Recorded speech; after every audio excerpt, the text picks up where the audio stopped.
తర్వాత సమైక్యాంధ్ర ఉద్యమం సమయంలో ఇక్కడ చిన్న ఉద్యమాలు పెద్ద ఉద్యమాలుగా వీళ్ళు అంటే అక్కడ కళ్ళెదురుగుండా వీడియోలో కనబడుతుంది 50-100 మంది పోలీసులు మీడియానే ఎగబడిపోయి తోసేసుకుంటూ తొక్కేసుకుంటూ కనబడుతుంది అక్కడ స్పష్టంగా. కానీ వేలాది మందిగా లక్షలాది మందిగా అని రాస్తున్నారు.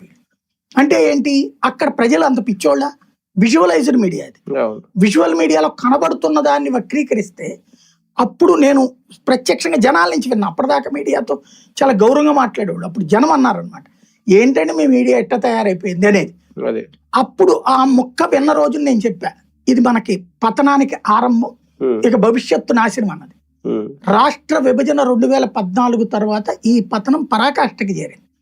రాజకీయ పార్టీలకి పేపర్లు కానీ టీవీలు కానీ తాబేదారులుగా మారిపోయింది. అటో ఇటో ఇప్పుడు ఎలా అయిపోయిందంటే, అటైనా ఉండు నువ్వు ఇటైనా ఉండు, నువ్వు అటు ఉండి మమ్మల్ని విమర్శించు తప్పులే, ఇటు ఉండి వాళ్ళని విమర్శించు తప్పులే, కానీ నువ్వు తటస్థంగా ఉండొద్దు.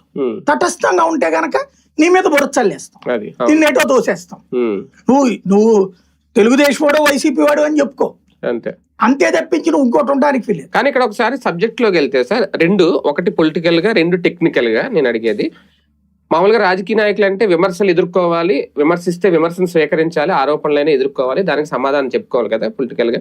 ఇప్పుడు అది చేయలేకపోతున్నారా? చిన్న విమర్శను కూడా స్వీకరించలేకపోతున్నారా? టెక్నికల్ గా నా డౌట్ ఏంటంటే, ఇప్పుడు వచ్చిన బిఎన్ఎస్ చట్టాలు కూడా అందుకు తగ్గట్టుగా ఉన్నాయా? అందుకే ఓకే, నాగార్జున యాదవ్ రేవంత్ రెడ్డిని ఒక డెలివరీ బాయ్ లేదంటే అమెజాన్ ఇలా అన్నదానికి అది ఆయన పరిద్దాటి విమర్శించాడా, లేదంటే అలాంటి విమర్శను స్వీకరించలేకపోతున్నారా? టెక్నికల్ గా అది